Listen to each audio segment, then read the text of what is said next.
পরিস্থিতি নিয়ে এখানে আলোচনা করি। এবং এটার ভিতরে যেহেতু আইন শৃঙ্খলা যদিও 2টা ওয়ার্ড, কিন্তু এটা কিন্তু অনেক বড়, ব্যক্তির অনেক বড়। এই জন্য এমন কোনো কিছু নাই আলোচনার ভিতরে আসে না। মোটামুটি দেশের সব কিছু ব্যাপারে আলোচনা হয়, সাম্প্রতিক ঘটনাগুলি আলোচনা হয়, ভবিষ্যতে কী ধরনের ঘটনা ঘটতে পারে এই ব্যাপারে আলোচনা হয়।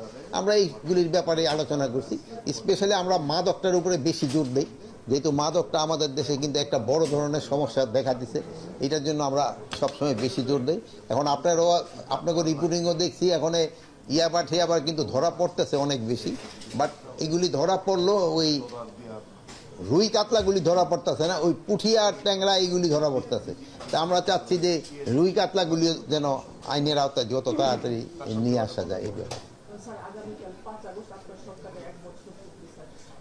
দেশের মানুষের মধ্যে এই মুহূর্তে একটা আতঙ্ক আছে যে আসলে আইন শৃঙ্খলা কোন দিকে যাচ্ছে। স্বরাষ্ট্র উপদেষ্টা কি বক্তব্য আছে দেশের মানুষের জন্য যে আসলে আইন শৃঙ্খলা পরিস্থিতি কি ভালোর দিকে না? আপনি ওই আপনার প্রথম স্টেটমেন্ট একটুখানি কারেকশন দরকার হবে যে 5ই আগস্ট এই সরকারের পূর্তি না, এই সরকার হচ্ছে 8ই আগস্ট, 1 বছরে।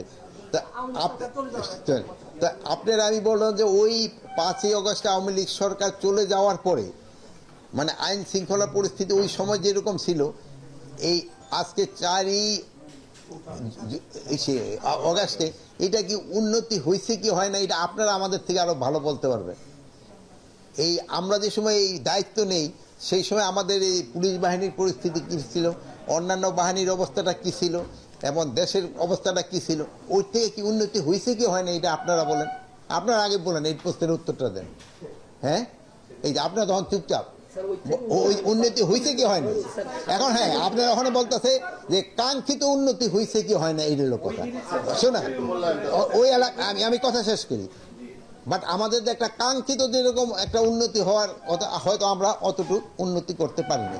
আর আমি একটা কথা সবসময় বলি, আমাদের দেশ স্বাধীন হচ্ছে কত বছর? 54 বছর। আইন শৃঙ্খলা পরিস্থিতি যে খুব ভালো, এই 54 বছরে আমাদের কোনো মিডিয়ায় বা কোনো কিছুতে বা সাধারণ পারসেপশনও আছে কোথাও যে আমাদের আইন শৃঙ্খলা পরিস্থিতি খুবই ভালো? আমাদের আইন শৃঙ্খলা পরিস্থিতি মানে জনগণের মানে এই ডেভেলপ কান্ট্রিগুলি, স্পেশালি স্ক্যান্ডিনেভিয়ান কান্ট্রিগুলির সাথে তুলনা করেন, আমাদের ওই স্ট্যান্ডার্ডে আমরা কোনো সময় যেতে পারিনি। আমরা হয়তো দোয়া করবো আমরা না পারি, হয়তো ভবিষ্যতে যারা আসবে তারা যেন যেতে পারে, আমরা তো ওই স্ট্যান্ডার্ডে যেতে পারিনি। তো আমরা আমাদের লেভেলের থেকে আমরা চেষ্টা করে যাচ্ছি যতটা উন্নতি করা যায়। এই শোনেন, এই 3ই আগস্ট সম্বন্ধে একটা কিন্তু আতঙ্ক ছিল, 5ই আগস্টের সম্বন্ধে এখানে তো কোনো ধরনের আতঙ্কের কোনো কারণেই নেই। আল্লাহ দিলে সব কিছু, সব প্রোগ্রাম হবে এবং সব ভালোভাবে হয়ে যাবে আল্লাহ দিলে। এটা আপনাদের সাহায্য এবং সহযোগিতা দরকার। আপনারা বিভিন্ন জায়গাও কভার করবেন, আপনারা দেখবেন যে সব কিছু আল্লাহ দিলে ভালোভাবে হয়ে যাবে। সতর্কতা তো সরকার তো সব কিছু ব্যাপারে সতর্ক থাকতে হয়। এই সতর্কতার জন্যই তো আমরা এই বিভিন্ন মিটিং টিটিংগুলি করি এবং আপনাদেরও বলি যে আপনারাও আমাদের সাহায্য করেন।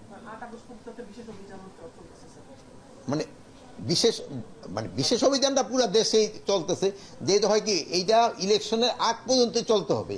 যেহেতু হয় কি আপনারা তো মানে অস্বীকার করতে উপায় নাই যে আমাদের যে পরিমাণ হাতিয়ার চলে গেছে আমরা তো সব উদ্ধার করতে পারি না।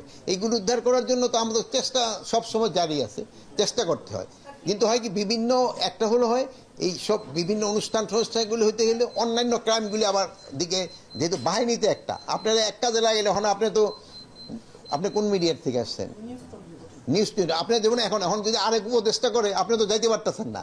তো মানে অন্যান্য এইগুলি যেসব হয় সেসব বাহিনীগুলি একদিকে হয়ে কনসেন্ট্রেট করলে আরেক দিক দিয়ে আবার ইটা বেড়ে যায়। আরেকটা জিনিস হচ্ছে যে আপনি দেখছেন যে আমি গত শনিবার ওই মোহাম্মদ অনেক ছোট বাচ্চারা 4টারে ধরা, মানে জায়গা ইসে দেওয়া হবে, তারা আসছে কিসে, আমি বললাম তুমি কেন চাপাতি নিয়ে মারতে গেলা? বল স্যার ওই আমার যাওয়ার সময় পায়ে দেওয়ার ন্যাং মারছিল। মানে এখন এই যে ইগুলি মানে আগে কিন্তু এরকম ছিল না, যে মানে একটু ন্যাং মারছে দেখাই 4 জন লোক এসে যাইতেছে তারা চাপাতে দিয়ে মারার জন্য, হয়তো সামনাসামনি পাইলে হয়তো কমই দিয়ে দিত। মানে এইগুলির ক্ষেত্রে আমাদের জনগণেরও সচেতনতা বাড়াইতে হবে, আর মা বাবা আত্মীয় স্বজন তাদের বুঝাতে হবে এইগুলি যেন না। মব ভায়োলেন্স আপনার কাছে একটু জিজ্ঞেস করি, আগের থেকে কমছে কি কমে নেই? মব ভায়োলেন্স তো কমছে, এটা আস্তে আস্তে একেবারে এলিমিনেট হয়ে যায়। আমরা এই মবের ক্ষেত্রে কোনো ধরনের ছাড় আমরা দিব না। স্যার, নির্বাচন নিয়ে আলোচনা চলছে, সম্ভব যেহেতু আমরা দেখছি আপনি সরকারের একজন উপদেষ্টা হিসেবে আছেন, সামনে নির্বাচন নিয়ে পুলিশের প্রস্তুতি কেমন এবং এই নির্বাচনে আওয়ামী লীগ অংশ নেবে কি নেবে না এরকম অনেক আলোচনা চলছে। কে অংশ নিবে কে অংশ নিবে না এটা আমার স্বরাষ্ট্র মন্ত্রণালয়ের প্রশ্ন না। আমার হলো নির্বাচন যেসব হবে, যেসব আইন শৃঙ্খলা পরিস্থিতি যেন ভালো থাকে, এই জন্য আমরা সব ধরনের প্রস্তুতি নিচ্ছি। এর আগে আমরা বলছি যে আমরা কিন্তু ট্রেনিংও করাচ্ছি এবং সরকারের একটাই হলো যে তারাও কিন্তু একটু ওই ফোর্সের সংখ্যা বাড়ানোর জন্য কিন্তু একটা দিয়ে দিচ্ছে, স্যাংশন দিয়ে দিচ্ছে। স্যার, অনেকে অভিযোগ করছে কোন দলকে আপনারা বেশি পুলিশ প্রোটেকশন দিচ্ছেন, কোন দলকে কম দিচ্ছেন। আমরা সবাইরই সমান এই প্রোটেকশন দিচ্ছি।